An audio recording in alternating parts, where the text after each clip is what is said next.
HIV stands for... AIDS stands for... H stands for accuse. I really don't know. I'm not really sure. Wait, Can you catch HIV with kissing somebody? I know S stands for syndrome. I don't know how HIV is treated, but I'm guessing a whole lot of treatment. I don't know what a T4 cell is. I'm not sure how I would react around someone who's HIV positive. Like almost scared? Scary because it can lead to bad things. I think HIV is a little scary. HIV is scary because you could die from it.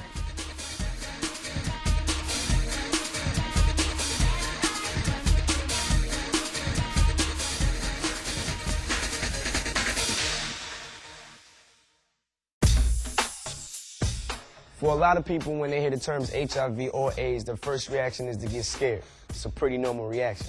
But with the right information, HIV and AIDS doesn't have to be frightening. What's up, y'all? It's your boy Bow Wow. And in this video, we're going to answer these questions and a lot more. We're also going to hear from some real people living with HIV and learn what it's like to have this disease.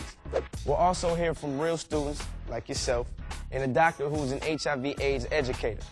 But first, some HIV basics. HIV stands for Human Immunodeficiency Virus. It's different than AIDS, which stands for Acquired Immune Deficiency Syndrome. HIV is the name of the virus that can lead to AIDS. You probably know that your body has many ways of defending itself from getting sick.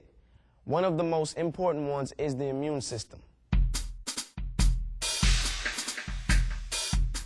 When germs enter the body, white blood cells search them out and begin to attack them. They do this by finding out exactly what kind of enemy they're dealing with. Messenger cells, called CD4 cells, communicate information about what kind of germ has invaded the body to other white blood cells, which produce specific antibodies to attack that germ.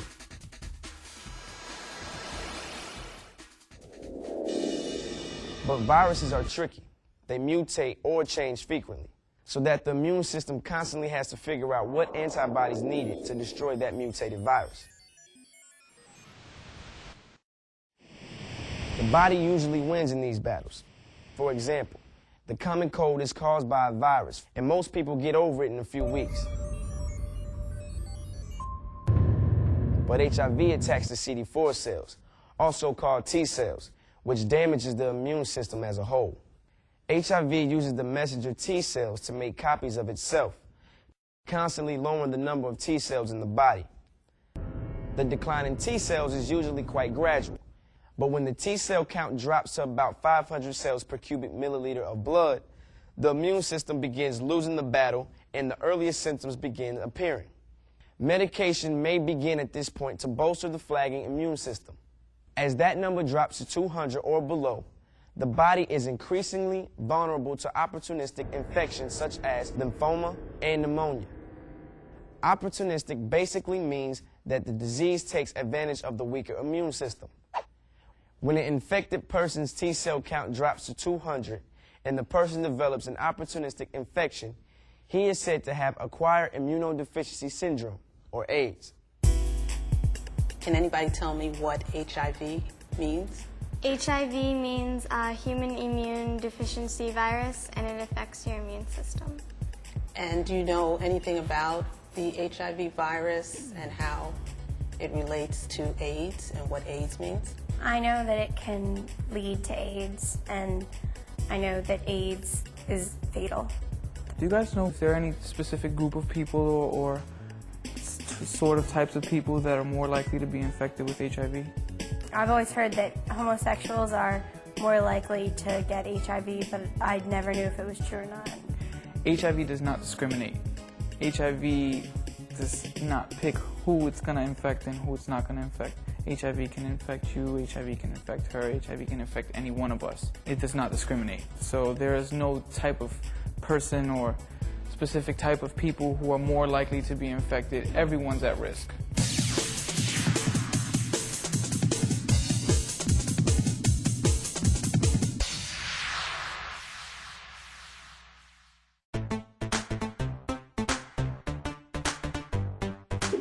HIV is present in blood, semen, and vaginal fluid. It's transmitted when any of these infected substances come into contact with the blood found in the mucous membrane of another individual. This contact can occur during sexual contact, by sharing needles, and from a pregnant mother to her child. This sexual contact, including vaginal or anal intercourse, as well as oral sex, can transmit the HIV virus. Having other sexually transmitted diseases can also increase the person's risk for contracting HIV. Does anyone know about other transmission routes? One is when drug users share a needle. Right. Well, I think needles, even when you're having tattoos and if you're not going to places that are sanitary, there's a possibility of transmission. Remember, if the virus is in the blood and the blood is contaminated with that needle and then that needle is used to do a tattoo, that's a transmission route as well as an HIV-positive mom breastfeeding their child. I know that HIV can be passed on, but is it possible to not get it? If, let's say, your mother has HIV, is there a chance that you won't get it? All HIV-positive mothers who are soon to deliver are given medications to prevent the transmission of the virus to their baby. My daughter actually is living proof that it's possible to have a child and not pass HIV. Sharing needles between intravenous drug users and needles used for insulin or steroids can put you at risk contracting HIV. Tattoos or piercings from unhygienic sources can also transmit the virus. An HIV-positive mother may infect her baby while it's in her uterus or during birth, but precautions including medication can be taken that greatly reduce the child's risk. That's one reason why testing is so important for pregnant women. How did the two of you contract the disease? I contracted the disease through a sexual experience. I was 19 years old, so really not a lot older than you guys. I had a boyfriend. We had dated for probably, I'd say between 4 and 6 months. And not only was the person HIV positive and didn't tell me, but was also married and didn't tell me. And that's truly where I believe I got the virus. I had this attitude where, like, it wouldn't happen to me. I don't know anyone who has it, and I doubt I'll ever come across it. And eventually that attitude caught up with me. In around 18 or 19 years old, I was diagnosed with HIV. The most effective way to protect yourself from the HIV virus is by not having sex. That's called abstinence. And it also protects you from getting other STDs or pregnancy. You can also protect yourself by not sharing needles and only going to safe, licensed places for getting piercings and tattoos. Another important way to protect yourself is by not using alcohol or other drugs. They can impair your judgment and allow you to take risks that you normally wouldn't.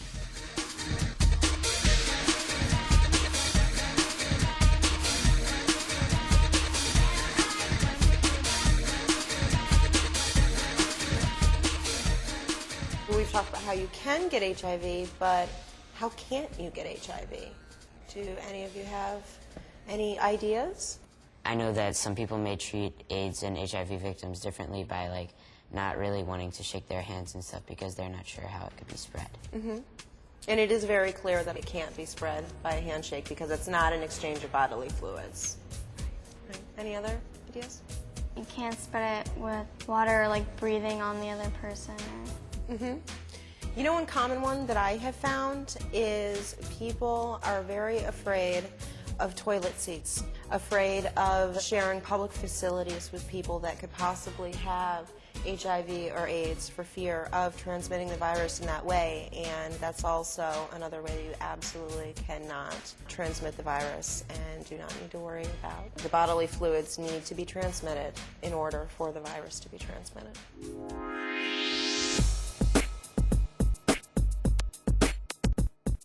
HIV is treated with something called a cocktail. The cocktail is actually several different drugs that slow down the virus's progression. Some drugs disrupt HIV as it copies itself, and others block it from infecting new CD4 cells. These drugs in combination greatly improve an HIV-positive person's health and lower the amount of HIV in the blood. Because of recent advances in drug therapy, fewer drugs are now needed to be taken less frequently. It's important to remember that these drugs don't work for everyone, and while they slow the HIV virus, they don't prevent it from eventually turning into AIDS. I have a question. When you have HIV, do you feel anything different from when before you were diagnosed? The biggest things that I felt have been side effects from medication. Medicines have been mostly hard on me. They constantly make me nauseous and just like I said, really tired and run down. It's a constant emotional reminder of what you live with and what you're dealing with. And it doesn't allow you to go through a whole day without that thought being in your brain. Emotionally, I think it's probably harder than anything. It's really difficult to deal with, to constantly have to take medicines and not to be able to miss a dose without consequences.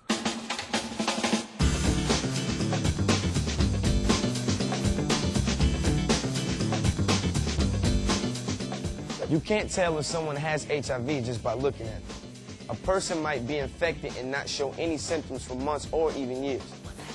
The only way to know for sure is to get tested. There are a lot of people who are HIV positive that don't even know that they're HIV positive.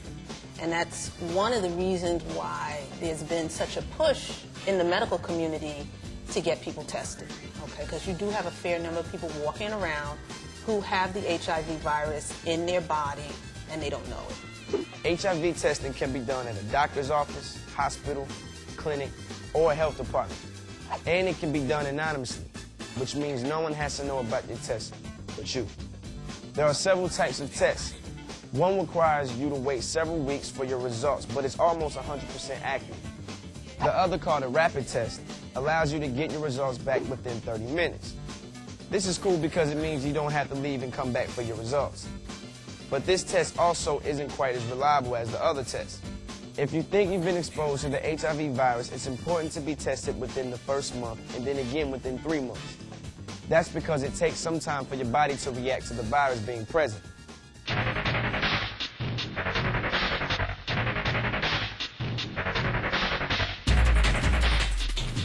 So does anybody know how you should act towards an HIV positive person? You should basically just treat anyone who's HIV positive, or you should just treat them like there's nothing wrong with them because they are just regular people. Just because they have this disease doesn't make them weird, or you shouldn't be afraid of them. Exactly. You shouldn't treat anyone who's HIV positive any different than you would treat any of your friends or any of your family members. We're normal people, you can't get it from talking with us, there's no reason to act different with us. And I think that's one of the biggest fears of people that have HIV is being ostracized by their families and their communities and the people that are around them.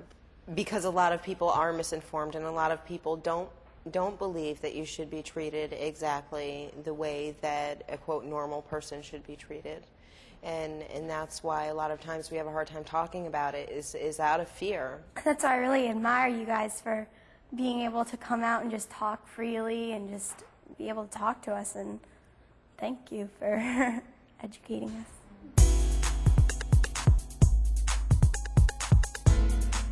When I said earlier that HIV is preventable, I meant it. That prevention begins with making smart, healthy choices. Remember, you're in charge of your body. It's up to you to keep it healthy and safe. It's important not to let people pressure you into things. If you're not ready to have sex and you're being pressured by a partner to have sex at that moment, to stand by the fact that you're not ready to have sex. As corny as it may sound, don't believe the hype that everybody is having sex, because everybody is not having sex. There are many kids your age or adolescents and even older adolescents who are not sexually active. The best way really is to protect yourself at all times. When you're involved with someone, you never know what activities they're involved in behind your back. You have to be the person that's responsible for taking care of yourself. You can't put your fate into somebody else's hands. The only person who can effectively keep yourself safe is yourself. And so you always need to be very careful. Truly, you know what it is that you need to do. You've been educated. You're hearing Kelly, you're hearing Eddie talk about their experience, but the education is key because HIV is preventable, and it starts with what decisions you make for yourself. Remember that HIV and AIDS are preventable. Abstinence from sexual activity is one good way you can protect yourself. If you think you might have been exposed to HIV, you should speak to your parent, doctor, school nurse, or counselor about it as soon as possible so you can figure out testing options. New medications are highly effective at treating HIV, which is a good reason to find out your status. Also remember that you can't get HIV from kissing or hugging or from sneezing or from a bathroom seat. And remember, all people, whether HIV positive or not, deserve to be treated with dignity, respect, and understanding.